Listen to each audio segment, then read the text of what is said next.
ലോക്സഭാ തെരഞ്ഞെടുപ്പിൽ അധിക സീറ്റ് വേണമെന്ന ഘടകകക്ഷികളുടെ ആവശ്യത്തിൽ സമവായ ശ്രമവുമായി കോൺഗ്രസ്. കെപിസിസി അധ്യക്ഷൻ മുല്ലപ്പള്ളി രാമചന്ദ്രൻ പാണക്കാട്ടെത്തി ഹൈദരലി ശിഹാബ് തങ്ങളുമായി ചർച്ച നടത്തി.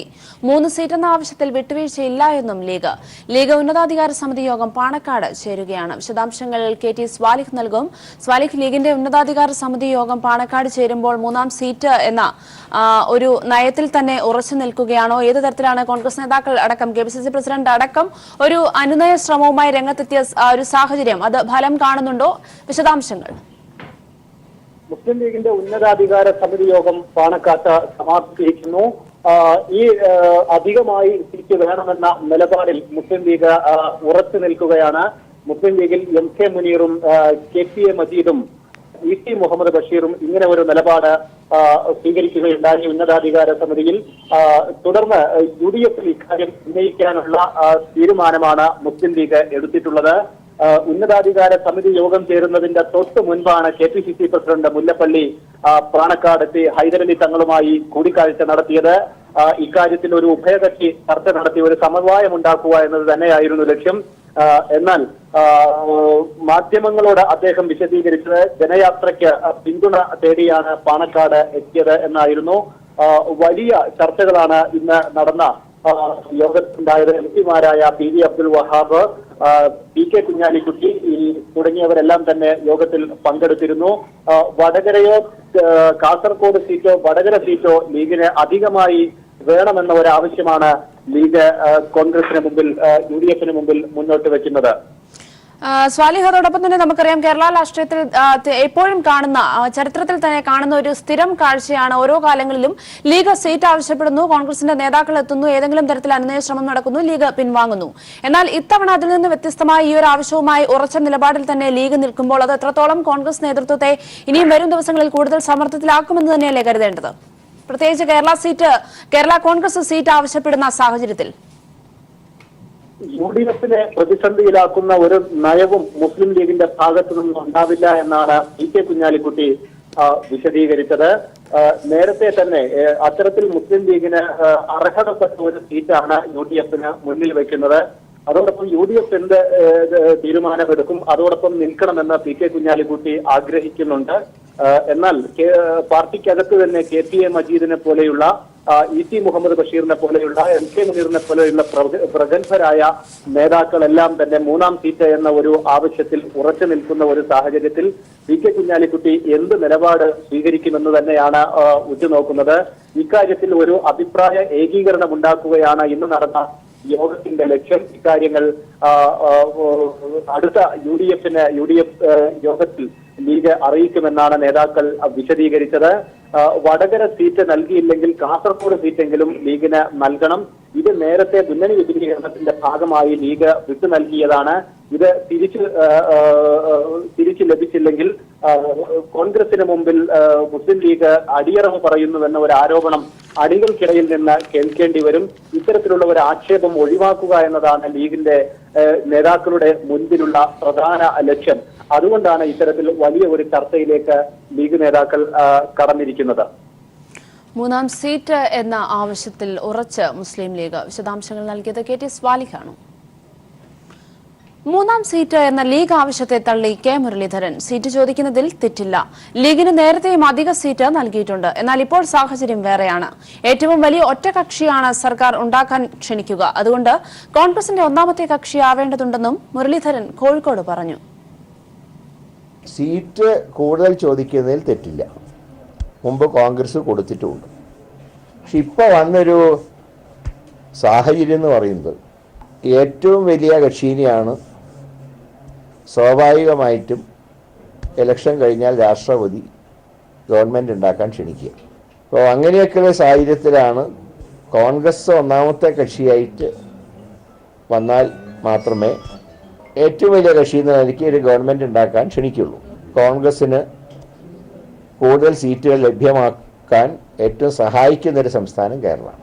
അതുകൊണ്ടാണ് ഞങ്ങളുടെ ഒരു പ്രയാസം എന്ന് പറയുന്നത്. പക്ഷെ അതൊക്കെ പരസ്പര ചർച്ചയിലൂടെ ഞങ്ങൾ പരിഹരിക്കും. രാജ്യത്ത് മതനിരപേക്ഷ സർക്കാർ അധികാരത്തിൽ വരണമെന്ന് കാന്തപുരം എം പി അബൂബക്കർ മുസ്ലിയാർ. അവർ ജനാധിപത്യത്തിൽ വിശ്വസിക്കുന്ന രാഷ്ട്രീയ പാർട്ടിയാവണം. ജനാധിപത്യം സംരക്ഷിച്ചില്ല എങ്കിൽ ഇടപെടുമെന്നും എന്നാൽ രാഷ്ട്രീയ പാർട്ടി ഉണ്ടാക്കാൻ ഉദ്ദേശമില്ലെന്നും കാന്തപുരം കോഴിക്കോട്ട് പറഞ്ഞു. എല്ലാ രാഷ്ട്രീയ വിഭാഗവും അംഗീകരിക്കുന്നതാണ് ജനാധിപത്യ രാഷ്ട്രം ഇവിടെ കെട്ടിപ്പടുക്കണം. ജനാധിപത്യത്തിൽ അധിഷ്ഠിതമായ ഒരു ഭരണം ഇവിടെ നിലനിൽക്കണം. ഞങ്ങൾക്ക് രാഷ്ട്രീയമില്ലാത്തത് കൊണ്ട് അങ്ങനെ ഇടപെടാവുന്നതാണല്ലോ. രാഷ്ട്രീയമുള്ളതാണെങ്കിൽ അത് സാധിക്കില്ല. അവർക്ക് അവരെ പാർട്ടി നോക്കണം. ഞങ്ങൾക്ക് രാഷ്ട്രീയ പാർട്ടിയില്ല, ഉണ്ടാക്കാൻ ഉദ്ദേശവും ഇല്ല. പോലീസിൽ വൻ അഴിച്ചുപണി. 63 ഡിവൈഎസ്പിമാർക്കും 11 ASPമാർക്കും സ്ഥലമാറ്റം. സർക്കിൾ ഇൻസ്പെക്ടർമാർക്ക് സ്ഥാനക്കയറ്റത്തോടെ പുനർനിയമനം. അച്ചടക്ക നടപടി നേരിട്ട 11 ഡിവൈഎസ്പിമാരെ CIമാരായി തരം താഴ്ത്തി പുനർനിയമിച്ചു. ശാസ്ത്രബോധത്തെ യുക്തിരഹിതമാക്കാൻ രാജ്യത്ത് ശ്രമം നടക്കുന്നതായി മുഖ്യമന്ത്രി. ശാസ്ത്രത്തെ ഹൈന്ദവവൽക്കരിക്കാനും അന്ധവിശ്വാസം വളർത്താനും ശ്രമം നടക്കുന്നു. പ്രളയത്തിൽ നഷ്ടപ്പെട്ട ജൈവസമ്പത്ത് തിരിച്ചുപിടിക്കണമെന്ന് മുഖ്യമന്ത്രി പിണറായി വിജയൻ പറഞ്ഞു. തൃതീയ മാന്ത്രിക ഏലസ്, ബാധ ഒഴിപ്പിക്കൽ, കമ്പ്യൂട്ടർ ജാതകം, ഓജാ ബോർഡ്, ഫെങ്ഷൂയി, ഇങ്ങനെ പലതും നമ്മുടെ നാട്ടിലും പറന്നു പിടിക്കുകയാണ്. നമ്മുടെ നാട് പുലർത്തിപ്പോന്നിരുന്ന ശാസ്ത്രബോധവും യുക്തിചിന്തയും എവിടെയോ വെച്ച് കൈമോശം വന്നിട്ടുണ്ട്. ശാസ്ത്രാവബോധമുള്ള തലമുറ ഏതൊരു നാടിൻ്റെയും സമ്പത്താണ്. അവർക്ക് മാത്രമേ നാടിനെ പുരോഗതിയിലേക്ക് നയിക്കാനാവൂ.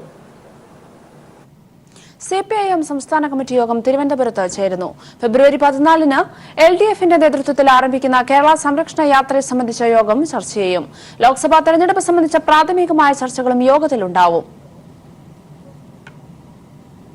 ഭീമ കൊറേഗാവ് സംഘർഷവുമായി ബന്ധപ്പെട്ട പ്രമുഖ ദളിത് ചിന്തകൻ ആനന്ദ് തെൽതുയെ അറസ്റ്റ് ചെയ്തു. ഇന്ന് പുലർച്ചെ 4 മണിയോടെ മുംബൈ വിമാനത്താവളത്തിൽ വെച്ചായിരുന്നു അറസ്റ്റ്.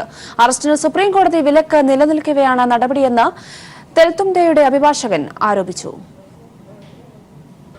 ഭീമ കൊറേഗാവ് സംഘർഷത്തിനിടയാക്കിയ 2017 എൽഗർ പരിഷത്ത് യോഗവുമായി ബന്ധമുണ്ടെന്ന് ആരോപിച്ചാണ് പ്രമുഖ ദളിത് ഇടതുചിന്തകനായ ആനന്ദ് തെൽതുംദെയെ പുനെ പോലീസ് അറസ്റ്റ് ചെയ്തത്. പുലർച്ചെ മുംബൈ വിമാനത്താവളത്തിൽ വച്ചായിരുന്നു arrest Pune police assistant commissioner Shivaji Pawar സ്ഥിരീകരിച്ചു. തെൽതുംദെയുടെ മുൻകൂർ ജാമ്യാപേക്ഷ ഇന്നലെ പൂനെ സെഷൻസ് കോടതി തള്ളിയിരുന്നു. നിരോധിത സംഘടനയായ CPI മാവോയിസ്റ്റുമായി ബന്ധമുണ്ടെന്ന് തെളിയിക്കുന്ന രേഖകളുണ്ടെന്നും അന്വേഷണം നിർണായക ഘട്ടത്തിലാണെന്നും ജാമ്യാപേക്ഷ നിരസിച്ച കോടതി നിരീക്ഷിച്ചിരുന്നു. എന്നാൽ ഫെബ്രുവരി 11 വരെ തെൽതുംദെയെ അറസ്റ്റ് ചെയ്യുന്നതിന് സുപ്രീം കോടതി ഏർപ്പെടുത്തിയ വിലക്ക് പോലീസ് ലംഘിച്ചതായി അദ്ദേഹത്തിന്റെ അഭിഭാഷകൻ പറയുന്നു. ചില മാധ്യമങ്ങൾ കെട്ടിച്ചമച്ച വ്യാജ കത്തുകളുടെ അടിസ്ഥാനത്തിലാണ് തനിക്ക് മാവോയിസ്റ്റ് ബന്ധമുണ്ടെന്ന ആരോപണമെന്ന് തെൽതുംദെയുടെ വിശദീകരണം. നോം ചോസ്കി അടക്കമുള്ള അന്താരാഷ്ട്ര അക്കാദമി വിദഗ്ധർ തെൽതുംദെയെ വിട്ടയക്കണമെന്നാവശ്യപ്പെട്ട് ഐക്യരാഷ്ട്രസഭയ്ക്ക് കത്തയച്ചിട്ടുണ്ട്. News bureau, Delhi. CBI director സ്ഥാനത്തേക്ക് 3 പേർ പരിഗണനയിൽ. രജനീകാന്ത് മിശ്ര, ജാവേദ് അഹമ്മദ്, SS ദേശ്വാൾ എന്നിവരാണ് അന്തിമ പട്ടികയിൽ ഇടം നേടിയത്. സുപ്രീംകോടതി നിർദ്ദേശമുള്ളതിനാൽ ഇന്ന് തന്നെ സെലക്ഷൻ കമ്മിറ്റി യോഗം ചേർന്ന് ഡയറക്ടർ നിയമനത്തിൽ തീരുമാനമെടുത്തേക്കും. പ്രധാനമന്ത്രി നരേന്ദ്രമോദിയുടെ വസതിയിൽ ഇന്നലെ ചേർന്ന സെലക്ഷൻ കമ്മിറ്റി യോഗമാണ് CBI ഡയറക്ടർ സ്ഥാനത്തേക്ക് 3 പേരുടെ അന്തിമ പട്ടിക തയ്യാറാക്കിയത്. 1984 ഉത്തർപ്രദേശ് കേഡറിലെ ജാവീദ് അഹമ്മദ്, അതേ ബാച്ചിലെ രജനീകാന്ത് മിശ്ര, ഹരിയാന കേഡറിലെ SS ദേശ്വാൾ എന്നിവരാണ് അന്തിമ പട്ടികയിലുള്ളത്. National institute of criminology and forensic science തലവനായ ജാവീദ് അഹമ്മദിനെ യോഗത്തിൽ കോൺഗ്രസ് ലോക്സഭാ കക്ഷി നേതാവ് മല്ലികാർജ്ജുന ഖാർഗെ പിന്തുണച്ചു. എന്നാൽ BSF ചീഫായ രജനീകാന്ത് മിശ്രയ്ക്കായിരുന്നു പ്രധാനമന്ത്രിയുടെ പിന്തുണ. ഒടുവിൽ ഇന്നലെ രാത്രി ഏറെ വൈകിയും തീരുമാനമാകാതെ യോഗം പിരിയുകയായിരുന്നു. ഡയറക്ടർ നിയമനത്തിൽ സെലക്ഷൻ കമ്മിറ്റിയിലെ 3ാമത്തെ അംഗം ചീഫ് ജസ്റ്റിസ് രഞ്ജൻ ഗൊഗോയുടെ നിലപാട് നിർണായകമാകും. CBI പോലൊരു സ്ഥാപനത്തിന്റെ ഡയറക്ടർ സ്ഥാനത്ത് നിയമനം വൈകുന്നത് ശരിയല്ലെന്നും ഉടൻ നിയമനം വേണമെന്നും സുപ്രീം കോടതി കഴിഞ്ഞ ദിവസം നിർദ്ദേശിച്ചിരുന്നു. ഈ സാഹചര്യത്തിൽ ഇന്ന് തന്നെ വീണ്ടും സെലക്ഷൻ കമ്മിറ്റി യോഗം ചേർന്ന് തീരുമാനമെടുത്തേക്കും. തന്റെ ആവശ്യം നിരസിച്ചാൽ ഖാർഗെ യോഗത്തിൽ വിയോജനക്കുറിപ്പ് നൽകും. അലോക് വർമ്മയെ CBI ഡയറക്ടർ സ്ഥാനത്ത് നിന്ന് പുറത്താക്കിയ ജനുവരി 10 മുതൽ ഡയറക്ടർ സ്ഥാനം ഒഴിഞ്ഞുകിടക്കുകയാണ്. News bureau, Delhi. കേന്ദ്ര സർക്കാർ പ്രഖ്യാപിച്ച ആദായനികുതി ഇളവ് പ്രഖ്യാപനം തട്ടിപ്പ്. 2.5 ലക്ഷത്തിനുമേൽ വരുമാനമുള്ളവർ നേരത്തെ നിശ്ചയിച്ച നികുതി നൽകണം. നികുതി സ്ലാബുകളിൽ മാറ്റം വരുത്തിയിട്ടില്ല. 5 ലക്ഷം വരെ വരുമാനമുള്ളവർക്ക് നികുതി നൽകണ്ടെന്ന ബഡ്ജറ്റ് പ്രസംഗത്തിൽ പറഞ്ഞ ധനമന്ത്രി പീയൂഷ് ഗോയൽ പാർലമെന്റിന്റെ മേശപ്പുറത്ത് വെച്ച ഫിനാൻസ് ബില്ലിൽ നിയമ ഭേദഗതി വന്നാലേ പ്രഖ്യാപനം യാഥാർത്ഥ്യമാകൂവെന്നും വ്യക്തമാക്കുന്നു. 2014 മാറ്റം വരുത്തിയ നികുതി സ്ലാബാണ് രാജ്യത്ത് വ്യക്തിഗത നികുതിദായകർക്കായി നിലവിലുള്ളത്. ഇതുപ്രകാരം 2.5 ലക്ഷം മുതൽ 5 ലക്ഷം വരെ വാർഷിക വരുമാനത്തിന് 5%, 5 മുതൽ 10 ലക്ഷം വരെ 20%, 10 ലക്ഷത്തിനു മുകളിൽ 30%മാണ് നികുതി. 2019-2020 പൊതു ബഡ്ജറ്റിൽ ഈ നികുതി സ്ലാബുകളിലൊന്നും മാറ്റം വരുത്താൻ കേന്ദ്ര സർക്കാർ തയ്യാറായില്ല. പകരം 5 ലക്ഷം വരെ വാർഷിക വരുമാനമുള്ള ചട്ടപ്രകാരം നികുതി അടയ്ക്കണം. ഇവർക്കടച്ച നികുതിയിൽ നിന്ന് 12,500 രൂപ വരെ മടക്കി നൽകാൻ ടാക്സ് റിബേറ്റാണ് മുന്നോട്ട് വച്ചിരിക്കുന്നത്. എന്നാൽ ഇതിനും ആദായ നികുതി നിയമത്തിലെ ചട്ടം 87A ഭേദഗതി ചെയ്യണം. ചട്ടപ്രകാരം 3.5 ലക്ഷം രൂപ വാർഷിക വരുമാനമുള്ളവർക്ക് 2,500 രൂപ മടക്കി നൽകാൻ മാത്രമേ കഴിയൂ. ഇത് 12,500 രൂപ വരെയാക്കി ഉയർത്തണം. തത്വത്തിൽ 5 ലക്ഷം വാർഷിക വരുമാനമുള്ളവർക്ക് മാത്രം 12,500 രൂപ ടാക്സ് റിബേറ്റ് നൽകാനുള്ള ചട്ട ഭേദഗതി മാത്രമാണ് കേന്ദ്ര സർക്കാർ മുന്നോട്ട് വച്ചത്. നിലവിൽ പാർലമെന്റിലെ സാഹചര്യമനുസരിച്ച് തെരഞ്ഞെടുപ്പിന് ശേഷം വരുന്ന സർക്കാരുകൾക്ക് മാത്രമേ ഇക്കാര്യത്തിൽ തീരുമാനമെടുക്കാൻ കഴിയൂ. 2.5 ലക്ഷത്തിനു മുകളിൽ വാർഷിക വരുമാനം വരുന്ന എല്ലാവരും പതിവ് പോലെ നികുതി റിട്ടേൺ സമർപ്പിക്കണം. പാർലമെന്റിലെ ബഡ്ജറ്റ് പ്രസംഗത്തിൽ നികുതി ഇളവ് പ്രഖ്യാപിച്ച ധനമന്ത്രി പീയൂഷ് ഗോയൽ പാർലമെന്റിന്റെ മേശപ്പുറത്ത് വെച്ച ഫിനാൻസ് ബില്ലിൽ പ്രഖ്യാപനം യാഥാർത്ഥ്യമാകാൻ നിയമ ഭേദഗതി വേണമെന്ന് വ്യക്തമാക്കിയിട്ടുണ്ട്. മധ്യവർഗ കുടുംബങ്ങളെ തെറ്റിദ്ധരിപ്പിക്കാൻ മാത്രമാണ് പ്രഖ്യാപനം നടത്തിയതെന്നും വ്യക്തം. Santhosh സർലിംഗ്, news bureau, Delhi. കേന്ദ്ര ബജറ്റിലെ ആദായ നികുതി ഇളവുകൾ ഭൂരിഭാഗം പേർക്കും പ്രയോജനപ്പെടുന്നതല്ല എന്ന് സാമ്പത്തിക നിയമ വിദഗ്ധർ. കേന്ദ്രമന്ത്രി പീയൂഷ് ഗോയൽ പാർലമെന്റിൽ അവതരിപ്പിച്ച ബജറ്റിൽ നികുതി ഘടനയിൽ ഒരു മാറ്റവും വരുത്തിയിട്ടില്ല എന്നും ഈ രംഗത്തുള്ളവർ ചൂണ്ടിക്കാട്ടുന്നു. 5 ലക്ഷം രൂപ വരെ വാർഷിക വരുമാനമുള്ളവർക്ക് 2,500 രൂപ വരെ നൽകിയിരുന്ന ടാക്സ് റിബേറ്റ് 12,500 രൂപ ഉയർത്തുക മാത്രമാണ് ചെയ്തിരിക്കുന്നതെന്നും സാമ്പത്തിക വിദഗ്ധർ ചൂണ്ടിക്കാട്ടുന്നു. കേന്ദ്ര ബജറ്റിൽ വൻ ആദായ നികുതി ഇളവുകളാണ് പ്രഖ്യാപിച്ചിരിക്കുന്നതെന്ന അവകാശവാദത്തിൽ കഴമ്പില്ലെന്നാണ് സാമ്പത്തിക നിയമ വിദഗ്ധർ ചൂണ്ടിക്കാട്ടുന്നത്. ആദായ നികുതി വകുപ്പിലെ 87A അനുസരിച്ച് 5 ലക്ഷം രൂപ വരെ വാർഷിക വരുമാനമുള്ളവർക്ക് നിലവിൽ 2,500 രൂപ വരെ ടാക്സ് റിബേറ്റ് അനുവദിച്ചിരുന്നു. അത് 12,500 രൂപയാക്കി ഉയർത്തുക മാത്രമാണ് ബജറ്റിൽ ചെയ്തിരിക്കുന്നത്. അതാകട്ടെ 5 ലക്ഷത്തിൽ താഴെ വരുമാനമുള്ളവർക്ക് മാത്രമാണ് ബാധകം. 5 ലക്ഷത്തേക്കാൾ 1 രൂപ അധിക വരുമാനമുണ്ടായാൽ മുൻ നിശ്ചയിക്കപ്പെട്ട നികുതി കൃത്യമായി നൽകേണ്ടി വരുമെന്ന് സാമ്പത്തിക നിയമവിദഗ്ധൻ അഡ്വക്കേറ്റ് KS ഹരിഹരൻ ചൂണ്ടിക്കാട്ടുന്നു. 4,90,000 രൂപ ഇൻകമായി നിശ്ചയിച്ച ഒരു വ്യക്തി ഒരു പക്ഷേ അദ്ദേഹത്തിന് ഏതെങ്കിലും ബാങ്ക് ഇൻട്രസ്റ്റോ അല്ലെങ്കിൽ വേറെ ഏതെങ്കിലും ഒരു ക്രെഡിറ്റോ ഒരു 12,000 രൂപ അല്ലെങ്കിൽ 10,100 രൂപ എപ്പോഴെങ്കിലും കിട്ടിയെന്ന് വിചാരിക്കുക. അങ്ങനെ 5ന്റെ മുകളിൽ വന്നു കഴിഞ്ഞാൽ എന്ത് സംഭവിക്കും? അദ്ദേഹത്തിന്റെ റിബേറ്റ് പോയി. മൊത്തം തുകയ്ക്ക് 2.5 ലക്ഷത്തിന് മുകളിൽ വരുന്ന തുകയ്ക്ക് മൊത്തം ടാക്സ് കൊടുക്കേണ്ടി വരുന്നു. നികുതി ഒടുക്കേണ്ടി വരുന്നില്ലെങ്കിലും 2.5 ലക്ഷത്തിലേറെ വരുമാനമുള്ളവർ നേരത്തെ ഉള്ളതുപോലെ റിട്ടേൺ ഫയൽ ചെയ്യണം എന്നതിൽ ഒരു മാറ്റവും ഉണ്ടായിട്ടില്ല. ഇടത്തരക്കാർക്ക് മാത്രം ഇളവുകൾ ആശ്വാസം പകരുമെങ്കിലും 5 ലക്ഷത്തിൽ കൂടുതൽ വരുമാനമുള്ളവർക്ക് മുൻപ് ഏർപ്പെടുത്തിയ നികുതി നിരക്ക് ഇനിയും തുടരേണ്ടി വരും. അതായത് 5 മുതൽ 10 ലക്ഷം രൂപ വരെ വരുമാനമുള്ളവർക്ക് 20%, 10 ലക്ഷത്തിന് മുകളിലുള്ളവർക്ക് 30% എന്ന നികുതി ഘടനയിൽ മാറ്റമില്ലെന്നർത്ഥം. ചുരുക്കത്തിൽ 5 ലക്ഷത്തിൽ താഴെ വരുമാനമുള്ളവർക്ക് 12,500 രൂപയുടെ നികുതി ബാധ്യത ഒഴിവായിരിക്കുന്നു എന്നത് മാത്രമാണ് ബജറ്റിലെ ഏക ഗുണമെന്നും സാമ്പത്തിക വിദഗ്ധർ വ്യക്തമാക്കുന്നു. News bureau, Kochi. സംസ്ഥാന ബജറ്റ് സ്വാഗതാർഹമെന്ന് സംസ്ഥാന ചെറുകിട വ്യവസായ അസോസിയേഷൻ. ചെറുകിട വ്യവസായത്തെ നല്ല നിലയിൽ പരിഗണിക്കുന്നതാണ് ബജറ്റ് പ്രഖ്യാപനങ്ങൾ. ഇവ സമയബന്ധിതമായി നടപ്പാക്കാൻ ശ്രമമുണ്ടാവണമെന്ന് കേരള ചെറുകിട വ്യവസായ അസോസിയേഷൻ സംസ്ഥാന പ്രസിഡന്റും ഹാപ്പി ഗ്രൂപ്പ് ഓഫ് കമ്പനി MD-യുമായ M. ഖാലിദ് കോഴിക്കോട്ട് പറഞ്ഞു. ധനകാര്യ വകുപ്പ് മന്ത്രി അവതരിപ്പിച്ചിരിക്കുന്ന ബഡ്ജറ്റ് കേരള സംസ്ഥാനത്ത് ചെറുകിട വ്യവസായങ്ങൾക്ക് വൻ വളർച്ചയ്ക്ക് സാധ്യതയുണ്ട് എന്നാണ് കേരള സംസ്ഥാന ചെറുകിട വ്യവസായ അസോസിയേഷൻ വിലയിരുത്തുന്നത്. 1,550 കോടി മുതൽ മുടക്കുള്ള 16,000 MSME യൂണിറ്റുകൾ തുടങ്ങുമെന്നും അതുകൊണ്ട് തന്നെ 55,000 തൊഴിൽ മേഖല 55,000 തൊഴിലാളികൾക്ക് തൊഴിൽ കൊടുക്കുന്ന രീതിയിലുള്ള ഒരു തൊഴിൽ മേഖലക്ക് വളർച്ചയുണ്ടാവുമെന്ന് പ്രഖ്യാപിച്ചിട്ടുണ്ട്. അതേപോലെ തന്നെ ചെറുകിട വ്യവസായത്തിന് പ്രത്യേകമായി 163 കോടി രൂപ ബഡ്ജറ്റിൽ വകയിരുത്തിയിട്ടുണ്ട്. അത് പ്രധാനമായും ചെറുകിട വ്യവസായങ്ങളുള്ള പാർക്കുകളുടെ അടിസ്ഥാന വികസനത്തിന് വേണ്ടിയാണ് ആ പണം വകയിരുത്തിയിരിക്കുന്നതെന്ന് പ്രത്യേകം പറഞ്ഞിട്ടുണ്ട്. 6700 ഏക്കർ സ്ഥലം വ്യവസായ പാർക്കുകൾക്ക് വേണ്ടി എടുക്കുമെന്ന് ബഡ്ജറ്റിൽ പറഞ്ഞിരിക്കുന്നു. അതിനുവേണ്ടി ഫണ്ട് 15,600 കോടി രൂപ കിഫ്ബിയിൽ നിന്നും നൽകുമെന്നാണ് പറഞ്ഞിരിക്കുന്നത്. കാസർഗോഡ് പിലിക്കോട് ഗ്രാമപഞ്ചായത്തിന്റെ ഊർജ്ജയാനം പദ്ധതി ഇനി കേരളത്തിന്റെയും പദ്ധതി. ഫിലമെന്റ് രഹിത സംസ്ഥാനമാകാൻ വീടുകളിലും സ്ഥാപനങ്ങളിലും LED ബൾബുകൾ നൽകുന്ന പദ്ധതി സംസ്ഥാന ബഡ്ജറ്റിൽ ധനമന്ത്രി ഡോക്ടർ തോമസ് ഐസക് ഉൾപ്പെടുത്തിയിട്ടുണ്ട്. രാജ്യത്തെ ആദ്യ ഫിലമെന്റ് രഹിത ഗ്രാമപഞ്ചായത്താണ് പിലിക്കോട്. ഊർജ്ജ പ്രതിസന്ധിക്ക് പരിഹാരം കാണുന്നതിനും വൈദ്യുത ഉപയോഗം കുറയ്ക്കുന്നതിനും കാസർഗോഡ് ജില്ലയിലെ പിലിക്കോട് ഗ്രാമപഞ്ചായത്ത് നടപ്പാക്കിയ പദ്ധതിയാണ് ഊർജ്ജയാനം. രാജ്യത്തെ പ്രഥമ ഫിലമെന്റ് രഹിത ഗ്രാമപഞ്ചായത്ത് കൂടിയാണ് ഇപ്പോൾ പിലിക്കോട്. പൊതുസ്ഥാപനങ്ങളിൽ സോളാർ വൈദ്യുതി ഉൽപ്പാദിപ്പിച്ചും പൊതുവിടങ്ങളിലും വീടുകളിലും LED ബൾബുകൾ സ്ഥാപിച്ചുമാണ് ഊർജ്ജ ഉപയോഗം ഗണ്യമായി കുറച്ചത്. 2016-17 വർഷത്തിൽ ഇതുവഴി 1,1196 യൂണിറ്റ് വൈദ്യുതിയുടെ ഉപയോഗമാണ് കുറയ്ക്കുവാൻ വേണ്ടി പഞ്ചായത്തിൽ സാധിച്ചത്. ഈ മാതൃകാ പദ്ധതി കേരളത്തിന്റെ പദ്ധതിയാക്കി സംസ്ഥാന സർക്കാർ പ്രഖ്യാപിച്ചതിലുള്ള സന്തോഷത്തിലാണ് പിലിക്കോട്ടെ ജനങ്ങൾ. ഗ്രാമപഞ്ചായത്ത് പ്രസിഡന്റ് TV ശ്രീധരൻ. ഊർജ്ജക്ഷമത കുറഞ്ഞ വൈദ്യുത ഉപകരണങ്ങളും വൈദ്യുത ദീപങ്ങളും മാറ്റി ഊർജ്ജക്ഷമത കൂടിയ വൈദ്യുത ഉപകരണങ്ങളും മാറ്റുന്നതിന് ജനകീയമായ ഒരു സംരംഭമാണിത്. വലിയ തോതിൽ വൈദ്യുത ഊർജ്ജം ലാഭിക്കാൻ കഴിഞ്ഞു. ഇതിന്റെ ഭാഗമായി പഞ്ചായത്തിന് സംസ്ഥാനത്തിന്റെ ഊർജ്ജ സംരക്ഷണ അവാർഡ് ലഭിക്കുകയും ചെയ്തിട്ടുണ്ട്. കേരള ഗവൺമെന്റ് 2019-20 വാർഷിക ബഡ്ജറ്റിൽ പിലിക്കോടിന്റെ മാതൃകയെ അംഗീകരിക്കുകയും അത് കേരളത്തിലാകമാനം പ്രാവർത്തികമാക്കാൻ തയ്യാറായതും നമുക്ക് ആത്മവിശ്വാസവും പ്രചോദനം നൽകുന്നുണ്ട്. LDF നേതൃത്വത്തിലുള്ള പിലിക്കോട് ഗ്രാമപഞ്ചായത്ത് ജനപങ്കാളിത്തത്തോടെയാണ് ഊർജ്ജയാനം പദ്ധതി വിജയകരമായി നടപ്പാക്കിയത്. എനർജി മാനേജ്മെന്റ് സെന്റർ, അനർട്ട് എന്നിവയുടെയും സഹകരണം ലഭിച്ചു.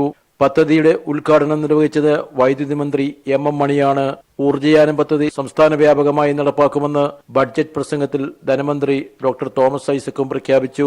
പിലിക്കോടിനെ രാജ്യത്തെ പ്രഥമ ഫിലമെന്റ് രഹിത ഗ്രാമപഞ്ചായത്തായി പ്രഖ്യാപിച്ചത് മുഖ്യമന്ത്രി പിണറായി വിജയനാണ്. News bureau, Kasaragod.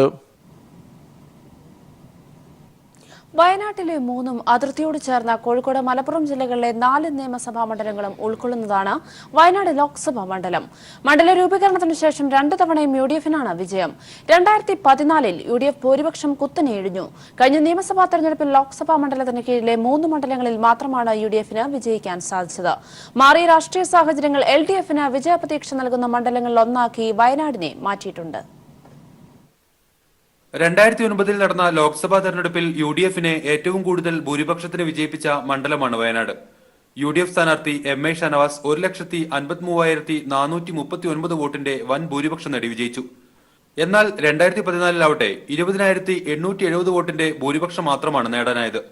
CPI-യിലെ സത്യൻ മൊഗേരിയായിരുന്നു എതിർ സ്ഥാനാർത്ഥി. കഴിഞ്ഞ നിയമസഭാ തെരഞ്ഞെടുപ്പിൽ ആകെയുള്ള 7 നിയമസഭാ മണ്ഡലങ്ങളിൽ 4-ലും LDF-നായിരുന്നു വിജയം. വീരേന്ദ്രകുമാർ ഇടതുപാളയത്തിലേക്ക് തിരിച്ചെത്തിയതും LDF-ന് പ്രതീക്ഷ നൽകുന്നു.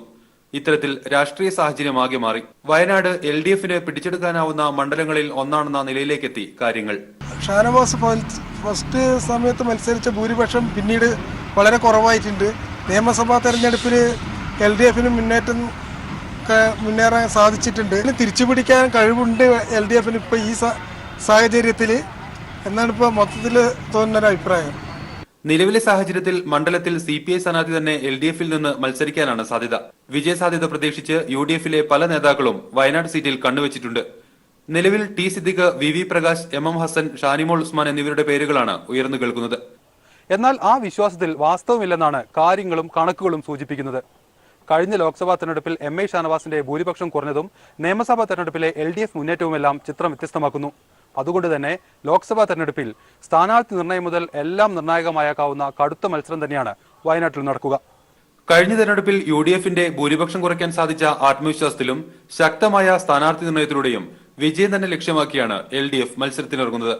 നിലവിൽ 13,06,141 വോട്ടർമാരാണ് മണ്ഡലത്തിലുള്ളത്. അനൂപ് കയാർ, വയനാട്.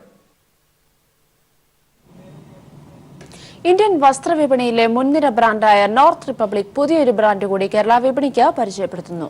ഫ്രെറ്റിനി എന്ന ബ്രാൻഡിൽ കമ്പനിയുടെ പ്രീമിയം പ്രോഡക്റ്റായാണ് പുതിയ ബ്രാൻഡ് വിപണിക്ക് പരിചയപ്പെടുത്തുന്നത്. അന്താരാഷ്ട്ര നിലവാരമുള്ള ഇറ്റാലിയൻ ഗീസയാൻ ഫാബ്രിക് ഫ്രെറ്റിനിയുടെ ബ്രാൻഡിലും ഉപയോഗിച്ചിട്ടുണ്ട്. നോർത്ത് റിപ്പബ്ലിക്കിന്റെ അംബാസിഡറായ നടൻ ടൊവിനോ തോമസ് ആണ് ഫ്രെറ്റിനിയുടെയും ബ്രാൻഡ് അംബാസിഡർ.